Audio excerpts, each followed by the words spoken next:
Swayam Prabha. Digital India. Educated India.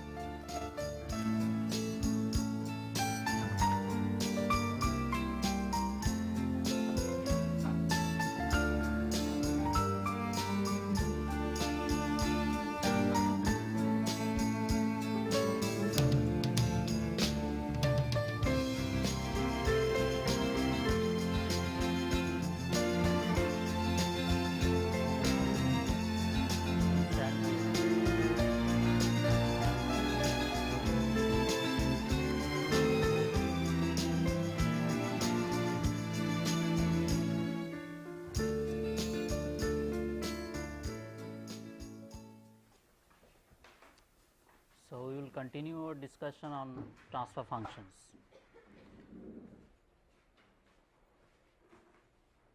Transfer functions.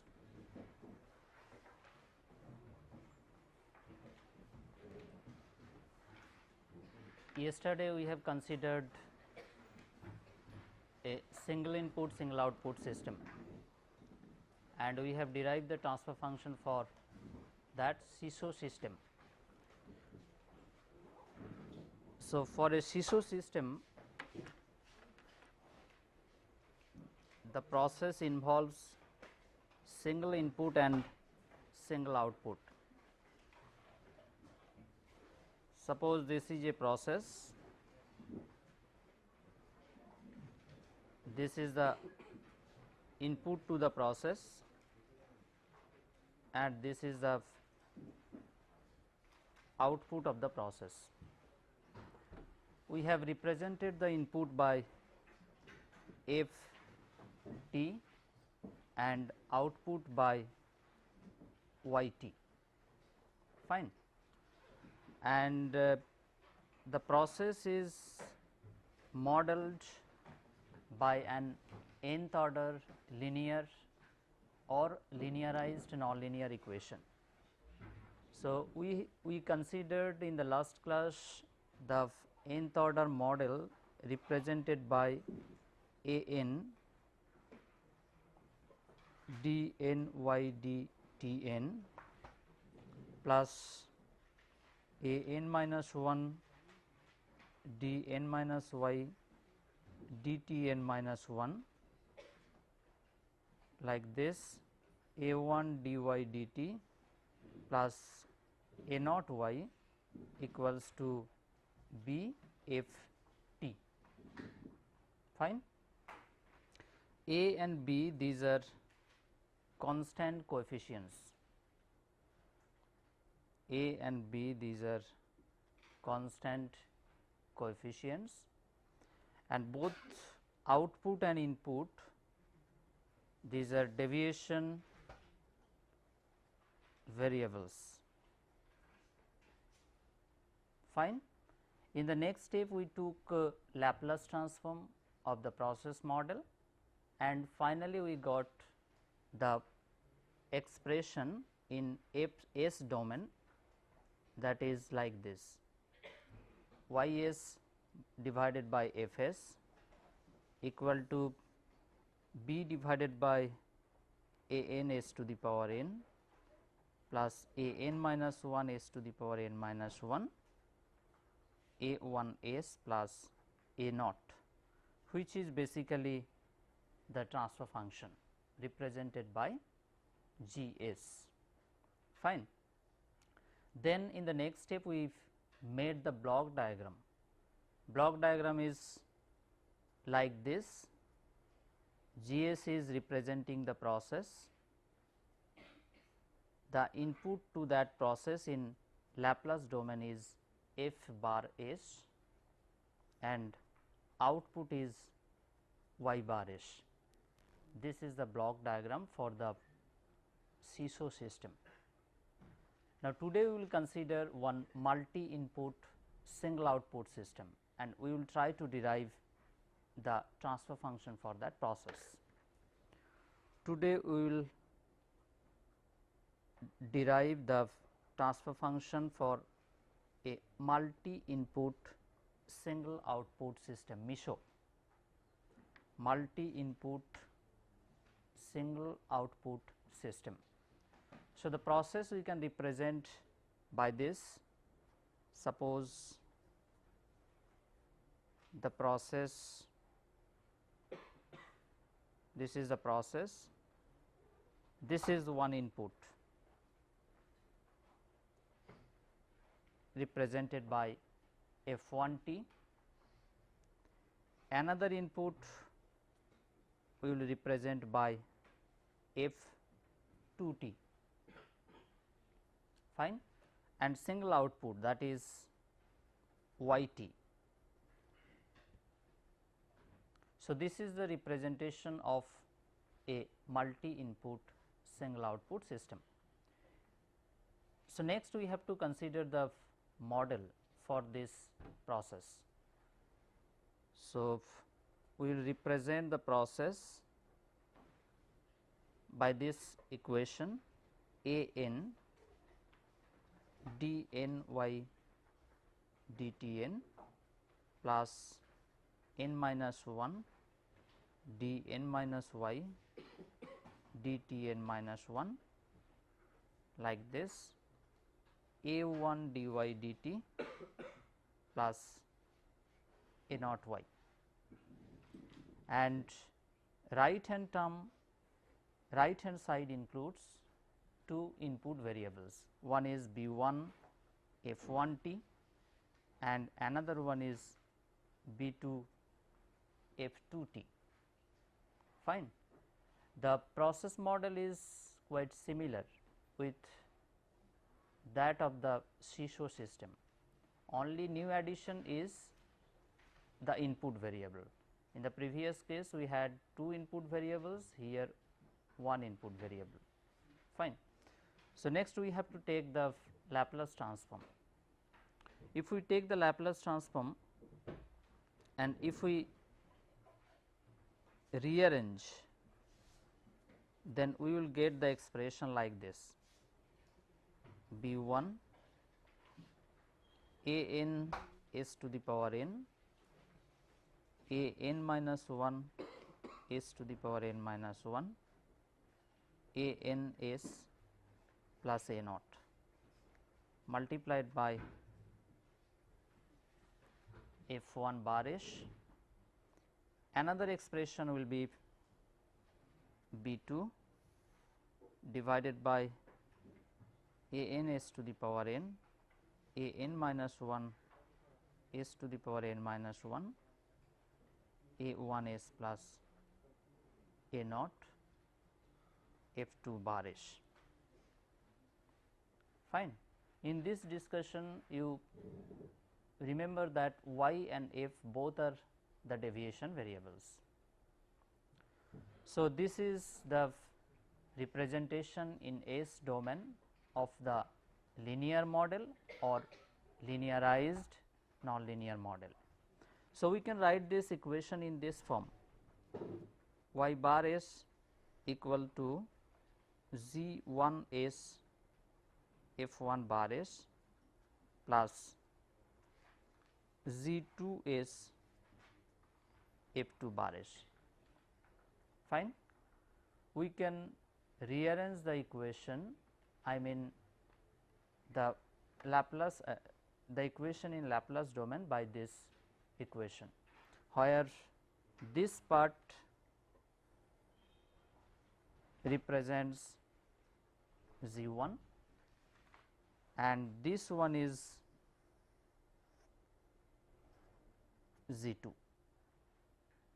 fine. In the next step we need to develop the block diagram. What will be the block diagram of this system? So, we have basically two transfer functions, one is z 1, another one is z 2. Two inputs in Laplace domain, one is f 1 s, another one is f 2 s, and single output, that is y s. So, one block for z 1, input to this G1 is F1 bar S. Another block we need to use for transfer function G2. Input to this block is F2 bar S. Fine. Now, the output of these two blocks we need to add. Suppose we are using this symbol to add these two signals, one is this one, another one is this one. Fine. So, this output is basically F1 G1 and this is F2 G2. So, F1 G1 plus F2 G2, that is nothing but Ys, agree? F1 multiplied by G1, that is this signal, and this signal is basically F2 multiplied by G2. So, if we add these two, we get Ys. Fine. So, this is the block diagram,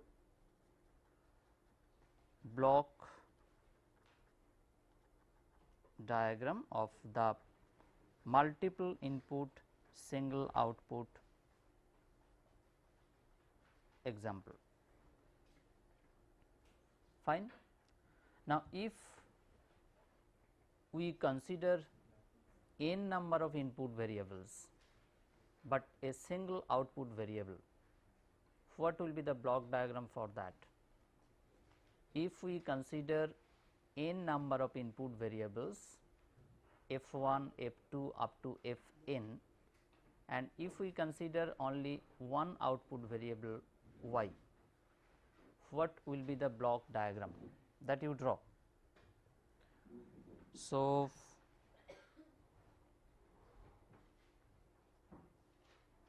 this is G1, input to this G1 is F1, next one is G2,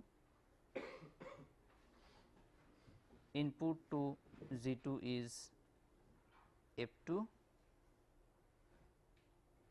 Like this way, last term will be, suppose last transfer function is suppose GNS, input to this is MFNS. By adding all these outputs, we get Ys. Fine. So, this is for several inputs and single output. This is the block diagram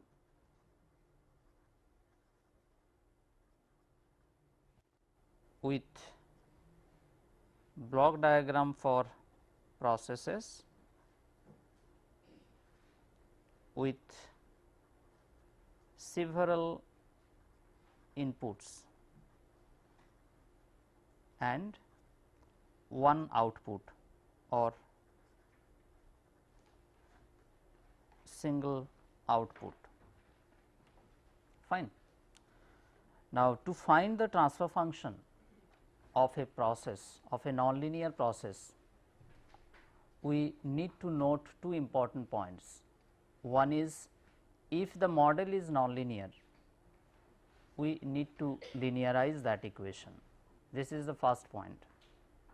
Second point is, we need to represent the linearized equation in terms of deviation variables. Fine. So, these are two important points which we need to follow to derive the transfer function. One is, if the process model is nonlinear, we need to linearize that equation. If that is linear, it is fine. Second point is, we need to represent the linearized equation in terms of deviation variables. Another question comes, that is, what is the use of this transfer function? What is the use of this transfer function? Okay. we will consider one single input single output system. So, for a SISO system we consider one process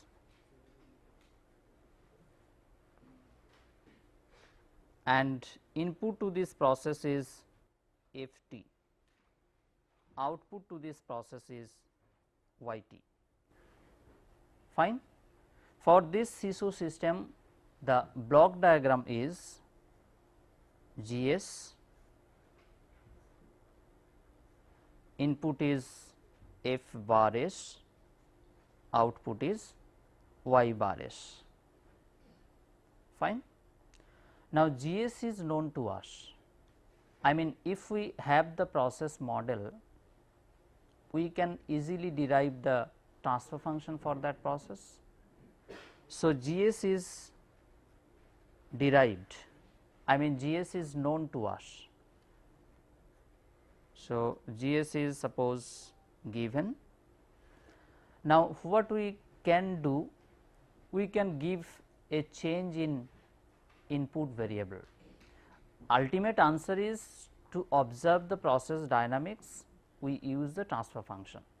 Fine. By the use of transfer function, we know the transient behavior or dynamic behavior of a process. But how we can know that? We have the process initially at steady state. Fine. Now, we are introducing some change in input variable. Fine. Change in input variable. We are introducing some change in input variable and that is represented by Ft. We are introducing some change in Ft. Then we can easily transform this Ft to Fs by taking Laplace transform. Say for example, if we introduce a step change with magnitude A, suppose this is the step change with magnitude A, we can change it in S domain. How much that will be? A by S. Fine. In the next step we can determine Y bar S.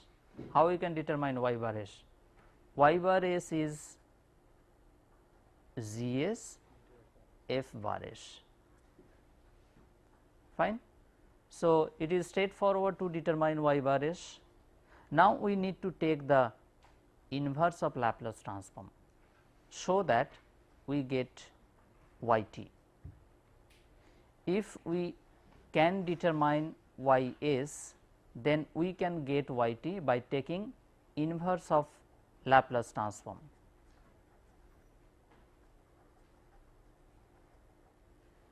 Fine. So, we have a particular process, we are introducing some change in input variable in terms of Ft. Now, we can change to that input in S domain represented by F bar S. In the next step we can calculate Y bar S, because Y bar S is equal to Gs F bar S. Fine. Then by taking inverse of Laplace transform we can know Yt.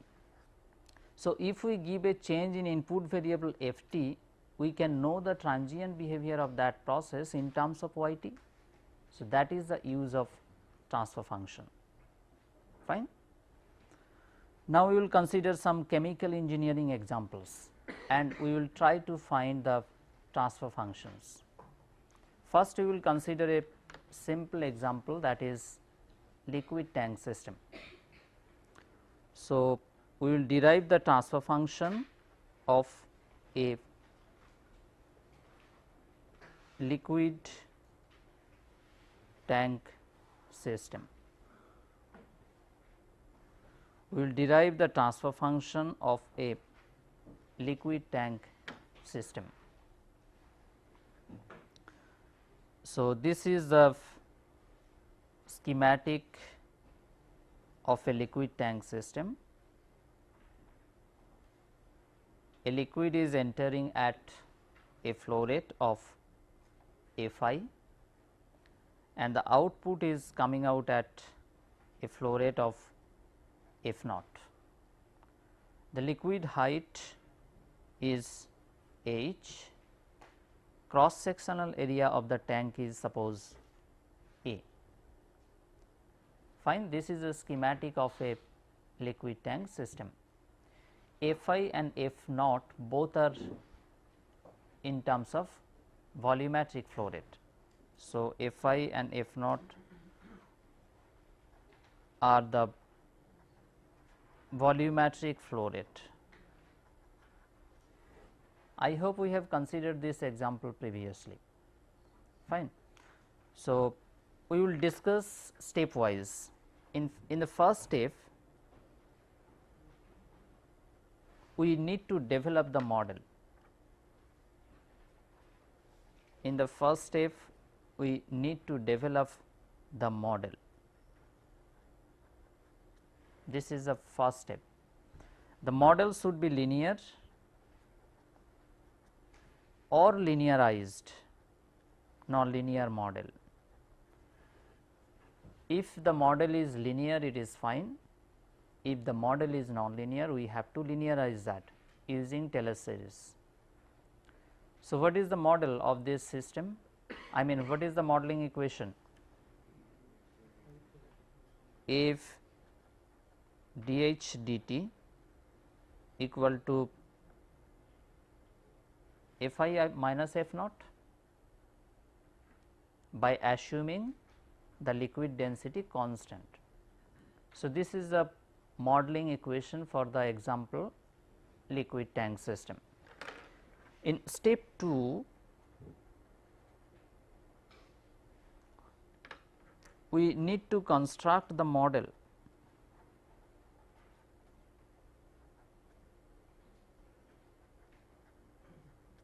in terms of deviation variables.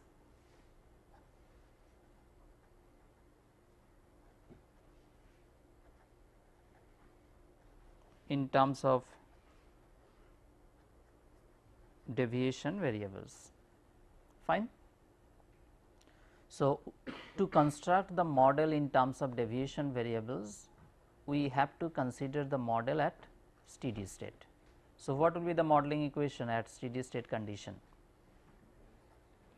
At steady state, the modeling equation becomes Fi s minus F naught s. We have just added suffix s to represent the steady state. Fine. Anyway, this model is the linear equation or non-linear equation? This is the linear equation. So, there is no need of linearization. So, this is the equation, modeling equation at steady state condition. So, how we can represent the modeling equation in terms of deviation variable? We need to subtract this steady state equation from this dynamic equation. So, the model in terms of deviation variables has this form: A dH prime dt equals to Fi prime minus F naught prime, where Fi prime is Fi minus Fis, F naught prime is F naught minus F naught s, and H prime is H minus H s. So, this is the mathematical model in terms of deviation variables.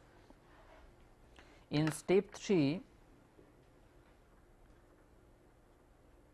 we need to take Laplace transform, fine, and we need to derive the transfer function. So, in step 3, we will determine the transfer function. In step 3, we need to determine the transfer function. So, for that we have to take the Laplace transform. If we take the Laplace transform, we get A s H bar prime s equal to f I bar prime s minus f naught bar prime s. Fine.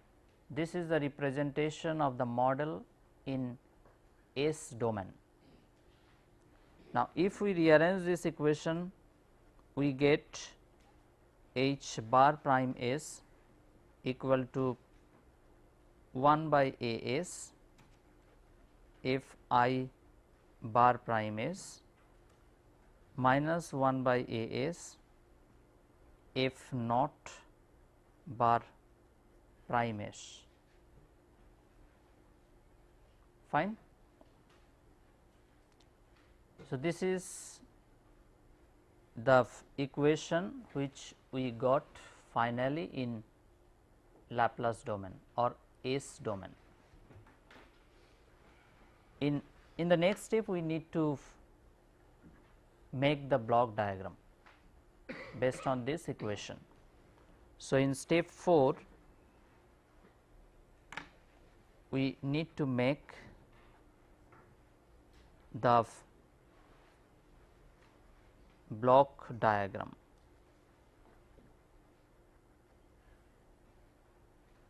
Fine. Can you make the block diagram based on this equation? So, one transfer function is 1 by A s, another transfer function is 1 by A s you can consider, or you can consider minus 1 by A s. Fine. So, the block diagram will be 1 by A s,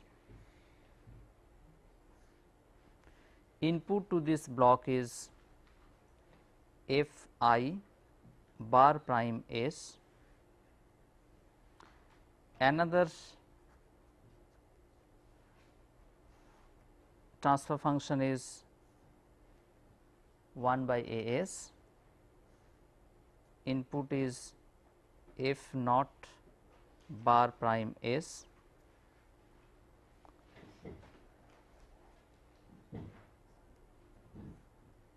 so we will use here positive sign and here negative sign. Output is h bar prime s. Fine. We are just considering 1 by A s f I bar prime s minus 1 by A s f naught bar prime s equals to h bar s. Why negative sign is there? Because f naught is the output and f I is the input. So, we can say that f naught is the negative input. Fine. Or you can do one thing, if you want to consider minus 1 by A s as the transfer function, then we can get this block diagram f I bar prime s and another transfer function is minus 1 by A s f naught bar prime s. We are adding both of these output and we can get y bar s. Fine. This block diagram also we can get. In the next, we will consider another example, that is a CSTR. So, we will derive the transfer function of an isothermal CSTR. We will derive the transfer function of an isothermal CSTR. Previously, we have considered one CSTR. I mean, we have developed the model structure of a CSTR previously, and the model structure of that CSTR includes 3 equations. Can you remember these 3 equations? One is based on mass balance, I mean total mass balance. One equation we got based on total mass balance, second equation we got based on component mass balance, and another equation, I mean third equation we got based on energy balance. Fine. Now, isothermal means constant temperature. So, for the case of isothermal CSTR, the operation, I mean the reactor operates at constant temperature. So, there is no variation of temperature. If that is the case, then we have considered one CSTR and we derived modeling equations based on these three balances. So, what is that CSTR? Yes, that is a non-isothermal CSTR, because temperature varies in that CSTR with time. So, the CSTR which we have modeled earlier, that is the non-isothermal CSTR.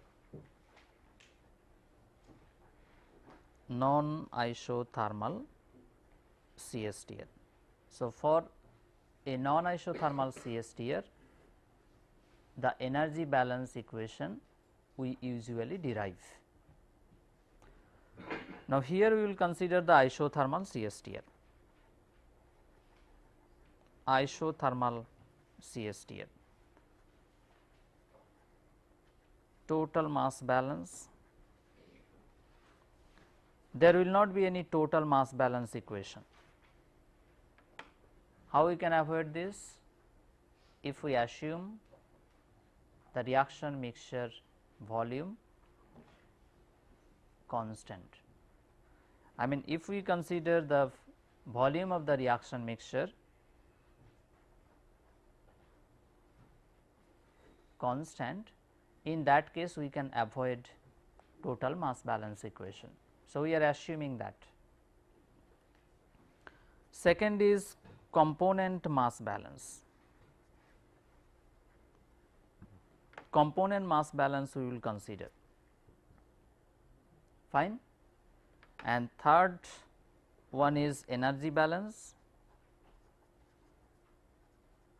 Energy balance does not exist for isothermal case.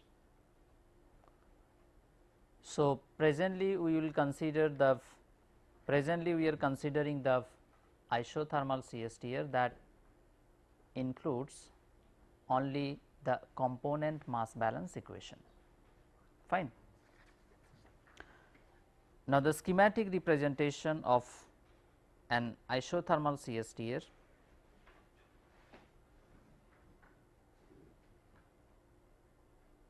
is like this. Inlet flow rate is Fi, concentration is CAI. The output is coming out with a flow rate of F and a concentration of Ca. So, the concentration in the vessel is also Ca, and we will assume the volume is V. Since there is no variation of temperature, so there is no need of any external heating or cooling medium. Fine.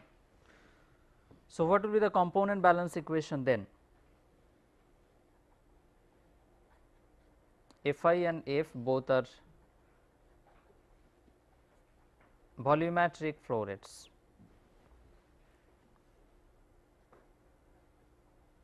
This is a schematic representation of an isothermal reactor. What will be the component balance equation? Component mass balance equation. Previously we got this equation, dCA dt equal to Fi divided by V, CAI minus Ca. minus k naught exponential of minus E R T into C A. This equation we derived for non isothermal CSTR. How we can represent this equation for the case of isothermal CSTR? See, in this is basically K, isn't it? This whole term is basically K, and in this term you see temperature is there, since the case is non isothermal. If we consider the isothermal CSTR, the temperature is constant. So, this whole term becomes constant. So, we can rewrite this equation for the case of isothermal, CAI minus CA minus KCA.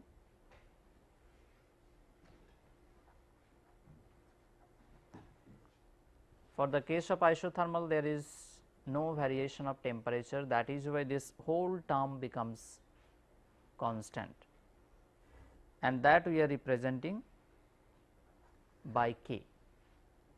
So, this is the modeling equation for the isothermal CSTR.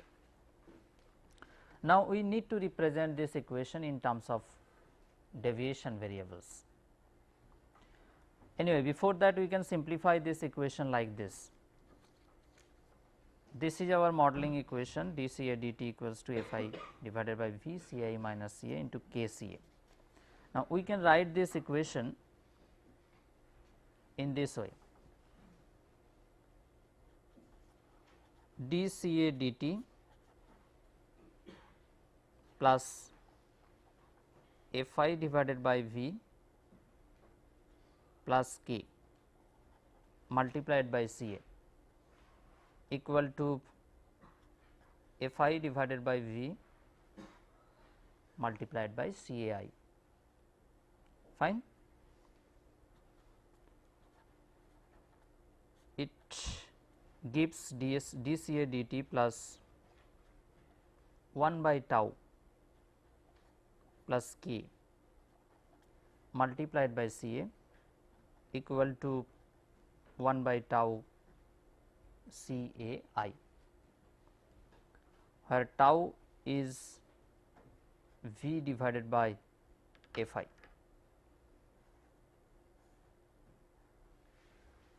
Tau is V divided by Fi. Fine. Next, we will represent this equation in terms of deviation variables to find the transfer function. You directly write the equation in terms of deviation variables. Write the equation in terms of deviation or perturbation variables. dCA prime dt plus 1 by tau plus K multiplied by Ca prime equal to 1 by tau Ci prime. This will be the model equation in terms of deviation variables, where Ca prime is Ca minus Cas and Cai prime is Cai minus Cai s. To get the transfer function, we need to take Laplace transform. Take Laplace transform of this equation. If we take the Laplace transform of this equation, we get S Ca bar prime S plus 1 by tau plus K Ca bar prime S equal to 1 by tau Cai bar prime S. Fine. Now, the transfer function represented by G s equal to output divided by input equal to 1 by tau S plus k plus 1 by tau. This is the final representation of the transfer function for the example isothermal CSTL. Fine. This is the transfer function. Now, the block diagram is quite straightforward. We can directly write G s equal to 1 by tau divided by S plus k plus 1 by tau.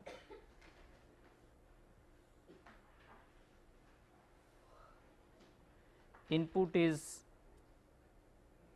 C A I bar S, output is C A bar prime S. Fine. So, this block diagram is represented in terms of concentration, not in terms of flow rates, because we have already assumed the volume of the reactor is constant. So, this is the input concentration CAI and this is the output concentration. So, this is the block diagram for the example CSTL. Now, so far we have discussed the transfer function of single output, although we have considered multiple inputs, but our discussion is restricted to the single output. So, in the next we will discuss with the consideration of multiple outputs. Fine. So, we will consider multiple input and multiple output systems. So, transfer function of a multi input multi output system.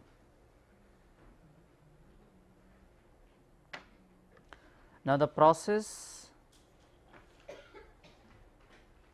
we will represent in this way.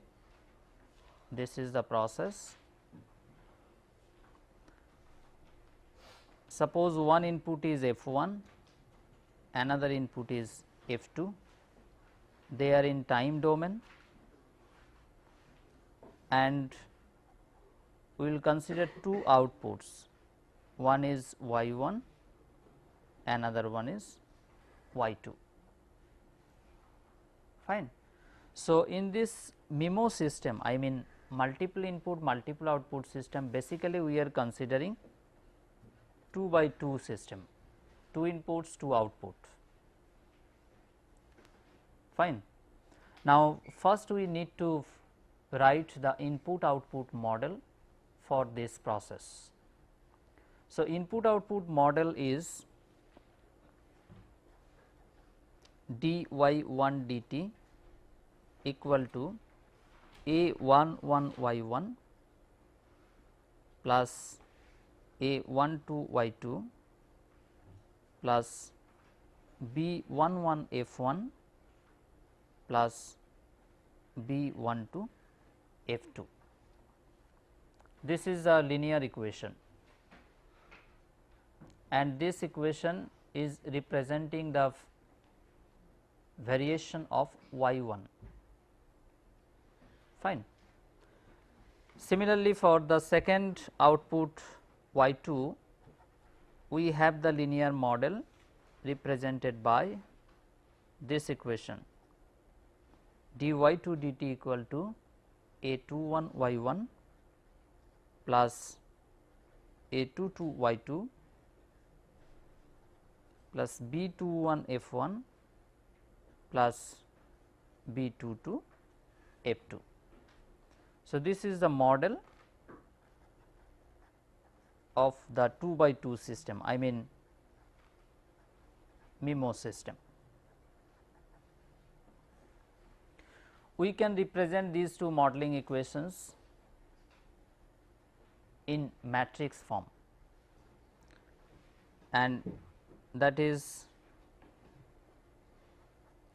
represented in this way, equal to A11, A12, A21, A22, Y1, Y2, and another matrix for input B11, B12, B21, B22 multiplied by F1, F2. Just we have represented these two modeling equations in this matrix form. Now, here Y1 and Y2 both are perturbation variables or deviation variables. So, Y1 and Y2 both are deviation variables. Fine.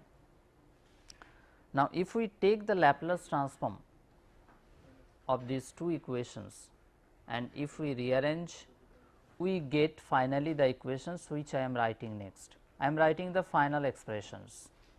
So, if we take Laplace transform,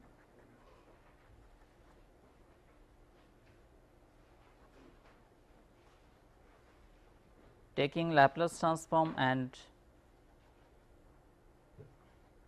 rearranging, we get y1 bar s equal to s minus a22 b11 plus a12 b21 divided by Ps. Ps is a polynomial. We will write the expression for Ps later. So, this is the first right hand term, and another term related to F2, that is S minus A22 B12 plus A12 B22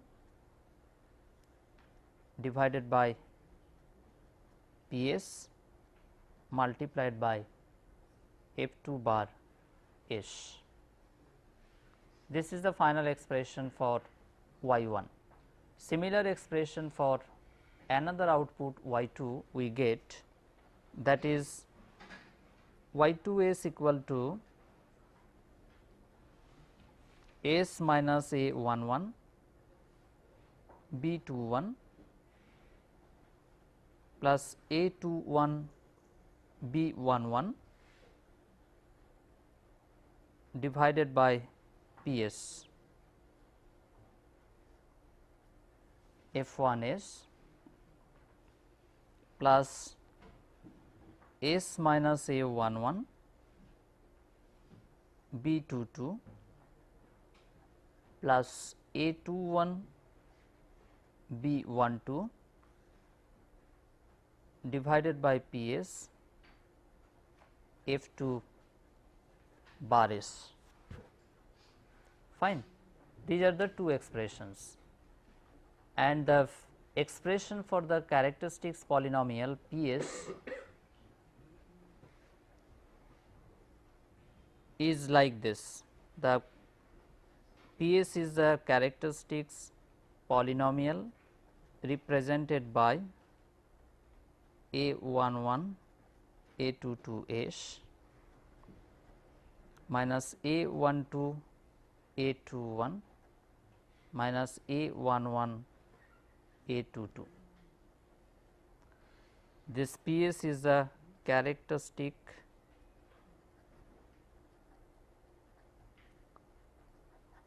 polynomial.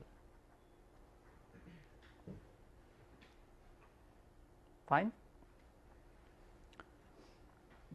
Now, you see the output is multiplied by output equal to one transfer function multiplied by first input variable, another transfer function multiplied by second input variable. Similarly, for the case of second output, another one transfer function multiplied by first input variable, second transfer function multiplied by second input variable. So, we can write y1 s equal to g11 s f1 bar s plus g12 s f2 bar s. Similarly, if y2 bar s equal to g21 s f1 bar s plus g22 s f2 bar s. So, we can say that this term is basically g11. This is another transfer function related to first output, that is g12. This transfer function is involved with y2, that is g21, and this is g22. Fine. So, 4 transfer functions are involved, and the final expressions we have written here, and we can represent them in matrix form. So, if we represent them in matrix form, we will get y1 bar s, y2 bar s equal to g11, g12, g21, g22. Another matrix is for 2 input variables f1 and f2. Fine. So, this is about the derivation of transfer function for the MIMO system. In the next step, we need to make the block diagram. What will be the block diagram for this system? See, there are 4 transfer functions. One is g11, second one is suppose g21, third one is g12, and fourth one is g22. Fine. Basically, the transfer function g has 2 suffix, one is I, another one is j. I represents output and another suffix j represents input. Fine. So, this is the nomenclature of the transfer function. So, g11, this first one means output. So, this is the output is y1, second suffix 1, that indicates the input and first input. Agree? Similarly, for the last transfer function, first suffix 2 indicates the output. So, output will be y2, second suffix 2 that indicates input, second input is basically f2 bar s. So, how we can add the input and output streams with this g21? You see g21 first suffix is 2. So, output second output. So, this is the second output, second suffix indicates the input, that is first input, that means f1. So, we will add f1. Similarly, for G12 first suffix is 1, that means Y1,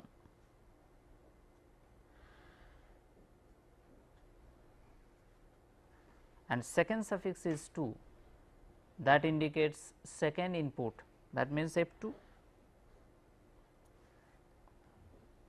Fine. So, this is the block diagram of the multi input multi output system. So, this is the block diagram of a multi input multi output system. Okay. In the next class, we will discuss about the quantitative analysis of this transfer function. Thank you.